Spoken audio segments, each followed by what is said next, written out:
Yeah. Yeah. Yeah. Yeah. Yeah. Ano yung kotse lang yan? Yeah. Yeah. Yeah. Yeah. Yeah. Ano naman ako puro kotse. Uh-huh. Uh-huh. Yeah.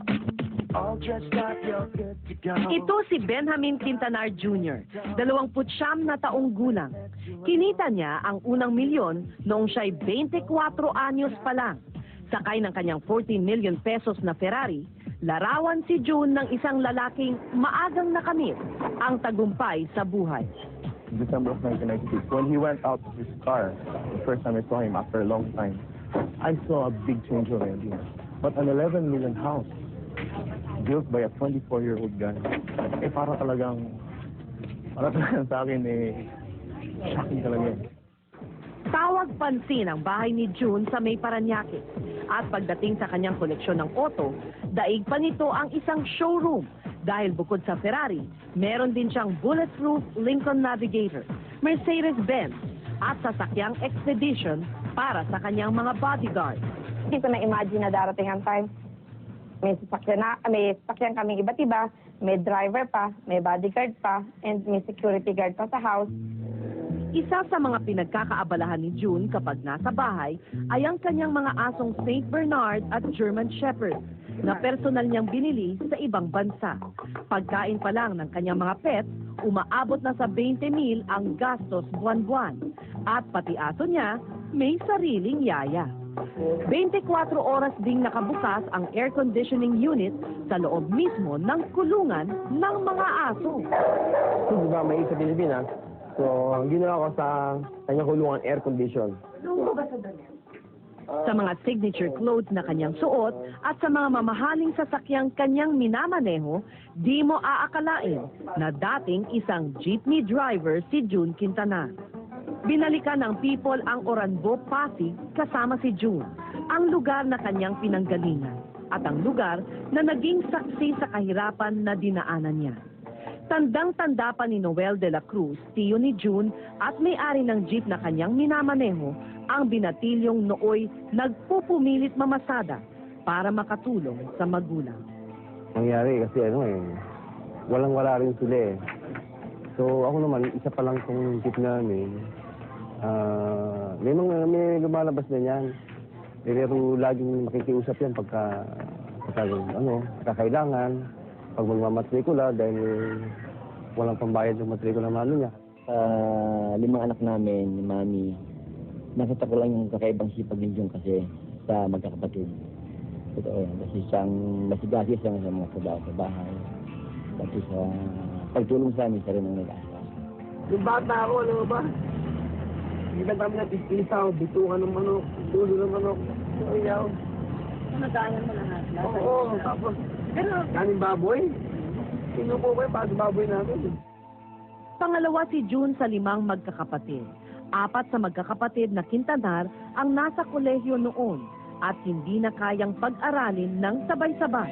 Kaya't para makatulong sa gastos, nag-aral sa umaga si June at sa hapon, namamasada siya ng jeep na biyaheng Pasig-Quiapo. Ako ligo pag umaga, pag-uwi sa gabi, alam mo ba yung mukha ko? Dali-dali ko, amoy krudo ako, may gasolina. Ano kaya ang kaibahan mo dun sa tingnan natin, mga kasama sa karota? Hindi na ako talaga doon eh. Stepping stone para mapagtapos sa college. Itong pag-drive. Oo. Hindi mo talaga balak maging driver habang Oo. Ano pa kiramdam pag nakikita mo yung mga dati mong kasamahan sa rota? Kasi kung mga Ferrari, sila nakadip pa rin. Wala ko dahil yung mga kasama ko, ganun pa rin eh. Walang Makahit. Oo, wala nangyari sa buhay nila. Nunulungan ko sila sa Pasig niya po. Di ba, matanda na, ganun pa rin. Mula 1989 hanggang 1995, laman ng lansangan si June bilang tsuper. 1996 nang magbago ang takbo ng kanyang buhay.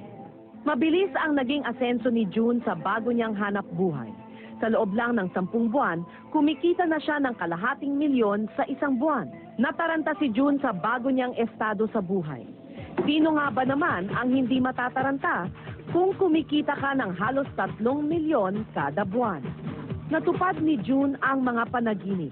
Hindi lang siya nakabili ng sariling bahay at mga magagarang sasakyan, kundi nakakapagbakasyon din siya sa mga lugar na eksklusibo at para lang sa mga mayayaman. Welcome to the real world. Sit to me, condescendingly.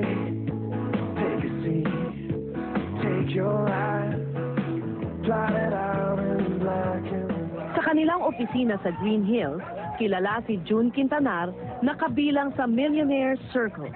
Daig pa niya ang artista o politiko sa dami ng gustong makipagkamal at humingi ng autograph sa kanya. Si Professor Jerry Apolonio, isang sociologist mula sa Ateneo, ay nagbigay ng paliwanag kung paano naging numero 1 si June Kay sa kanyang napiling trabaho. Kailangan maboka ka. Yun yung first, unang quality. Second nga yun, industriousness. Karamihan talaga ikaw na nagsasucceed sa networking. Sila yung may eagerness really, yung talaga andun yung desire to earn.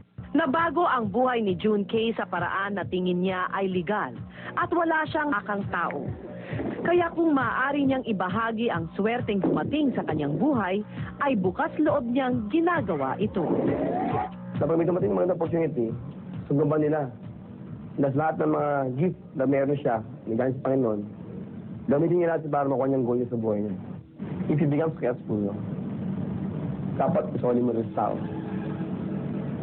Lahat naman sa hiram lang.